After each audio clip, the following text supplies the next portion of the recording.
Hello everyone, good morning to all of you. Welcome to our channel English word. আজকে আমরা আলোচনা করব West Bengal Council of Higher Secondary এডুকেশনের একাদশ শ্রেণীর খুব সুন্দর একটি কবিতা কম্পোজড আপন ওয়েস্টমিনিস্টার ব্রিজ কবিতাটিকে নিয়ে। আচ্ছা বলো তো, কেমন হতো যদি প্রতিদিনের ব্যস্ত কোলাহলপূর্ণ একটা শহর হঠাৎ কোনো এক ভোরে একদম শান্ত ও নিস্তব্ধ হয়ে যায়? কোনো গাড়ির হর্ন নেই, কলকারখানার ধোঁয়া নেই, চারিদিকে শুধু এক অদ্ভুত গভীর শান্তি। হ্যাঁ, 1802 সালের এক ভোরে প্রকৃতির কবি উইলিয়াম ওয়ার্ডসওয়ার্থ যখন লন্ডনের ওয়েস্টমিনিস্টার ব্রিজের ওপর দাঁড়িয়েছিলেন, তখন ঠিক এই রূপটাই দেখেছিলেন। শহরকে ভালোবাসতেন না যে কবি, তিনিও সেদিন মুগ্ধ হয়ে লিখে ফেলেছিলেন ইংরেজি সাহিত্যের অন্যতম সেরা একটি কবিতা composed upon Westminster bridge. William ওয়ার্ডসওয়ার্থের এই কবিতাটি রচনার পেছনে একটি বাস্তব ভ্রমণ এবং বিশেষ এক অনুভূতির প্রেক্ষাপট রয়েছে। কবিতাটি রোমান্টিক যুগের কবিদের চিরন্তন যে প্রকৃতি প্রেম এর বাইরে গিয়ে তিনি একটি শহরের সৌন্দর্যকে নিয়ে কবিতা কবিতার বিষয়বস্তুকে সাজিয়েছেন।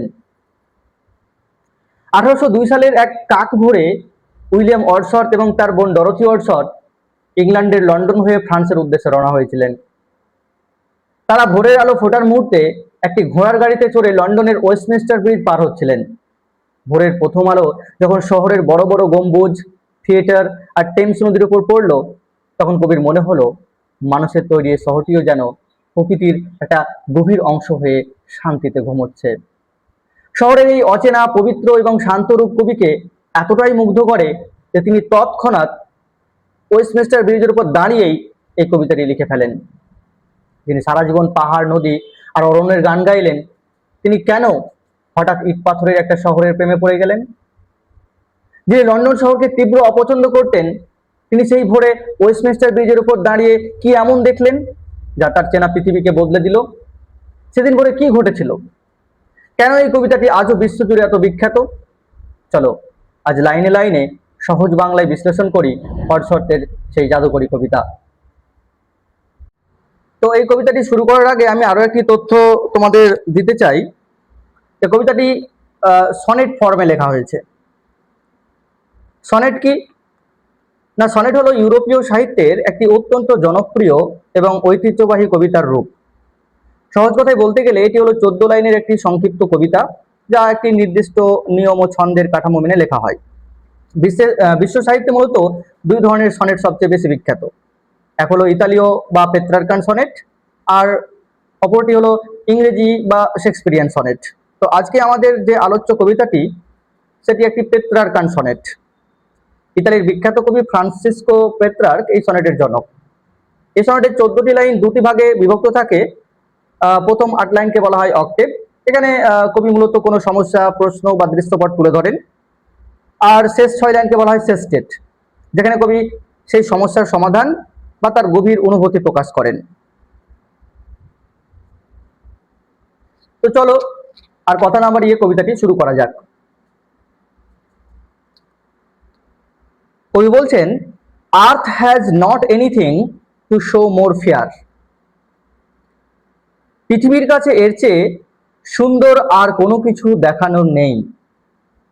কবি লন্ডনের ওয়েস্টমিনিস্টার ব্রিজের উপর দাঁড়িয়ে সকালের যে অপরূপ রূপ দেখছেন, তা দেখে তিনি এতটাই মুগ্ধ হয়েছেন যে তার মনে হচ্ছে যে পুরো পৃথিবীতে এর চেয়ে সুন্দর কোনো দৃশ্য হতেই পারে না। অর্থাৎ আসলে তিনি এই কবিতায় এই লাইনটির মাধ্যমে তিনি একটা হাইপারবোলিক স্টেটমেন্ট দিচ্ছেন। অর্থাৎ তিনি একটি ফিগার্স অফ স্পিচ ইউজ করেছেন, সেটা হলো হাইপারবোল। হাইপারবোলটা কি না, কোনো সাধারণ বিষয় বা অনুভূতিকে যখন অনেক বাড়িয়ে চাড়িয়ে বা অতিরঞ্জিত করে প্রকাশ করা হয়, তখন তাকে হাইপারবোল বলে। তো পুরো পৃথিবীকে এর চেয়ে সুন্দর দৃশ্য আর হতেই পারে না, কবির এই দাবিটি এক ধরনের অতিরঞ্জিত দাবি। এটি মূলত তার মনের তীব্র আবেগ ও মুগ্ধতাকে চরম মাত্রায় প্রকাশ করার জন্য ব্যবহার করা হয়েছে। Dull would he be of soul who could pass by. সেই ব্যক্তি হবে এক জড় বা অসার আত্মার মানুষ যে এ পাশ দিয়ে চলে যেতে পারে।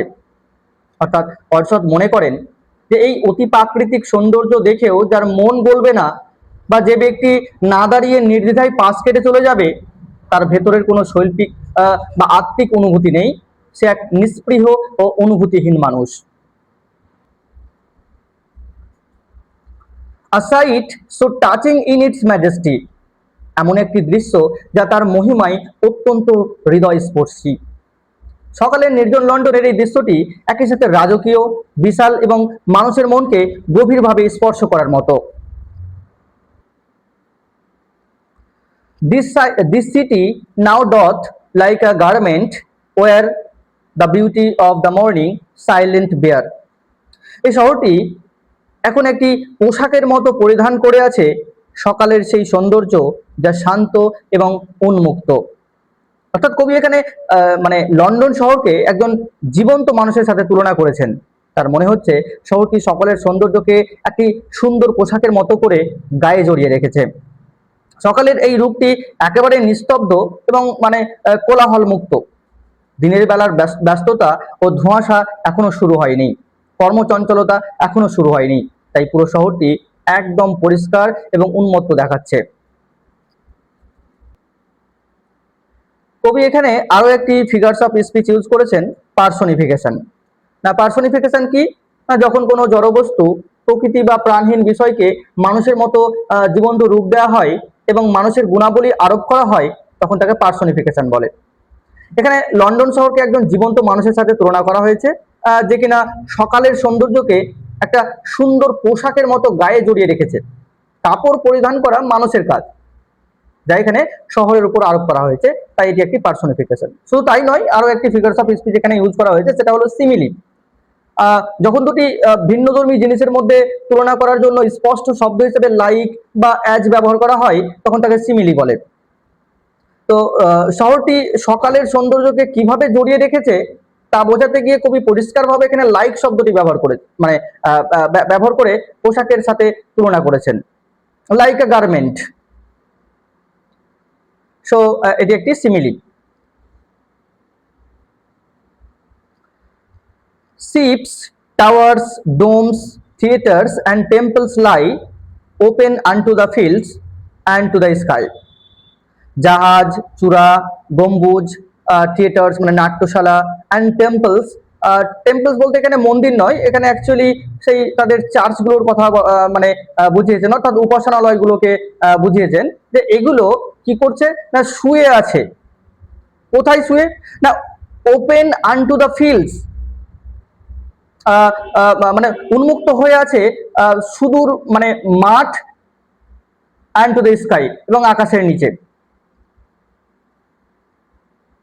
মানে মানুষের তৈরি বড় বড় যে স্থাপত্য, শিপস, জাহাজ বলো, টাওয়ার্স চূড়া বলো, ডোমস গুলো মানে গম্বুজগুলো বলো, নাট্যশালাগুলো বলো বা বিভিন্ন উপাসনাগুলোই বলো, এগুলো সব কি হয়ে আছে মানে ইত্যাদি সবকিছু যেন এই ভোরের আলোয় শান্তভাবে দিগন্তের বুকে ছড়িয়ে ছিটিয়ে রয়েছে। যেহেতু বাতাসে কোনো দূষণ বা কুয়াশা নেই, তাই শহরের এই বিশাল দালান কোঠাগুলো যেন প্রকৃতির সবুজ মাঠ এবং নীল আকাশের সাথে মিলেমিশে একাকার হয়ে গেছে। All bright and glittering in the smokeless air, ধোঁয়াহীন বাতাসে সবকিছু উজ্জ্বল এবং চকচকে দেখাচ্ছে। কেন সবকিছুকে চকচকে দেখাচ্ছে? না, সেই শিল্প বিপ্লবের সেই সময়ে লন্ডনে সাধারণত কয়লার প্রচুর ধোঁয়া থাকতো, কিন্তু এই কাক ভোরে কলকারখানা এখনো কিন্তু চালু হয়নি, কর্মচঞ্চলতা এখনো শুরু হয়নি, তাই বাতাস একদম বিশুদ্ধ এবং ধোঁয়ামুক্ত রয়েছে। আর সেই কারণেই পরিষ্কার বাতাসে ভোরের আলো পড়ে সবকিছু ঝকঝক করছে।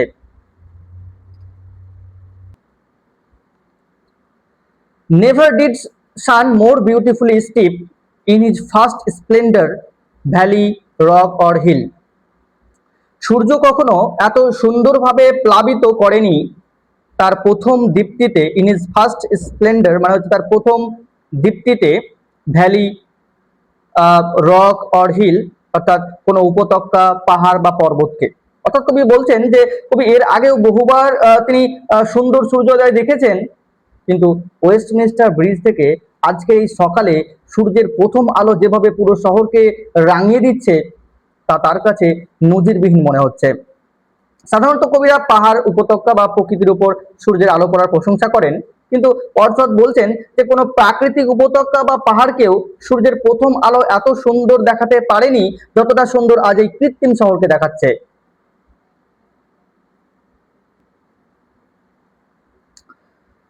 Never saw I never felt a calm so deep. অর্থাৎ কবি বলছেন যে আমি কখনো দেখিনি, কখনো অনুভব করিনি এত গভীর এক প্রশান্তি। কবি তার জীবনে এত গভীর নিস্তব্ধতা এবং মানসিক শান্তি আগে কখনো অনুভব করেননি। অর্থাৎ এই লাইনটি কবির ভেতরের যে পরম আত্মিক, সেই পরম আত্মিক তৃপ্তিকে প্রকাশ করছে। The river glideth at his own sweet will. নদীটি বয়ে চলে তার নিজস্ব আপন সুমধুর ইচ্ছায়। অর্থাৎ নদী বলতে এখানে টেমস নদীকে বোঝানো হয়েছে।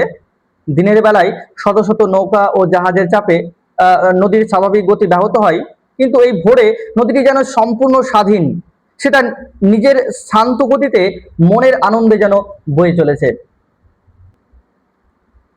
কবি এই লাইনটিতেও পার্সনিফিকেশন ইউজ করেছেন। এখানে টেমস নদীকে মানুষের মতো নিজস্ব ইচ্ছা এবং স্বাধীনতার অধিকারী বলা হয়েছে। এছাড়া নদীকে জড়বস্তু হিসাবে ইট না বলে মানুষের মতো হিজ বলে তাকে সম্বোধন করা হয়েছে, যা একটি পার্সনিফিকেশন।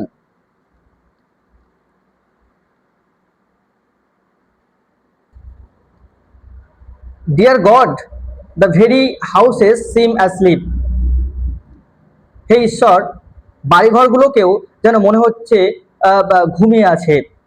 অর্থাৎ কবি বিস্ময়ে ও আবেগে ঈশ্বরকে স্মরণ করে বলছেন যে শুধু মানুষই নয়, শহরের ইট পাথরের বাড়িগুলো যেন এই শান্ত সকালে গভীর ঘুমে মগ্ন। And all that mighty heart is lying still. এবং সেই মহাশক্তিশালী হৃদয়টি এখন নিথর হয়ে পড়ে আছে। এখানে মাইটি হার্ট বা মহাশক্তিশালী হৃদয় বলতে ব্যস্ততম লন্ডন শহরকে বোঝানো হয়েছে। দিনের বেলা যে শহরটি তীব্র কোলাহলে কাঁপতে থাকে, ভোরের সেই মুহূর্তে সেই শহরের রূপ পুরো স্তব্ধ এবং শান্ত, যেন এক বিশাল দৈত্য শান্তভাবে ঘুমাচ্ছে। তো এই হলো পুরো কবিতাটির লাইন বাই লাইন মানে বাংলা অনুবাদ এবং তার ব্যাখ্যা। তো চলো এবার আমরা দেখে নিই এই কবিতাটির রাইম স্কিমটা কি। দেখো, প্রথম লাইনের শেষ ওয়ার্ডটি লেখা রয়েছে ফেয়ার। তো ফেয়ারকে যদি আমরা এ ধরি, তাহলে ঠিক তার চতুর্থ লাইনের শেষে ওয়ারের সাথে মিলছে, ফেয়ার ওয়ার। তাহলে প্রথমটা হচ্ছে এ, ফোর্থ হচ্ছে এ। আবার যদি বাইকে বি ধরি, তাহলে ম্যাজেস্টি বি, তাহলে কি দাঁড়ালো এ বি বি এ। আবার দেখো, ফেয়ারের সাথে মিল রয়েছে পঞ্চম লাইনের, অর্থাৎ বেয়ার। তাহলে এটাও এ যদি হয়, ঠিক তার অষ্টম লাইনেও মিলছে এয়ার, বিয়ারের সাথে রয়েছে এয়ার। তাহলে এটাও কিন্তু কি, এটা হচ্ছে এ। আবার দেখো, বাইয়ের সাথে লাইন মিল রয়েছে, লাইনের সাথে স্কাই মিল রয়েছে, তাহলে এগুলো বি। তাহলে কি দাঁড়ালো A B B A B B A.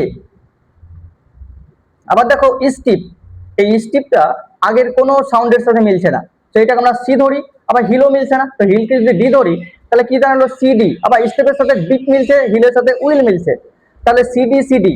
আবার দেখো, স্টেপের সাথে অ্যাসলিপ মিলছে, তার মানে এটাও সি। আবার দেখো, হিলের সাথে স্টিল মিলছে, তার মানে এটাও ডি। তাহলে পুরো রাইম স্কিম কি দাঁড়ালো না A B A CD CD CD. অর্থাৎ মনে রাখার সুবিধার্থে তোমরা বলতে পারো আব্বা আব্বা সিডি সিডি সিডি।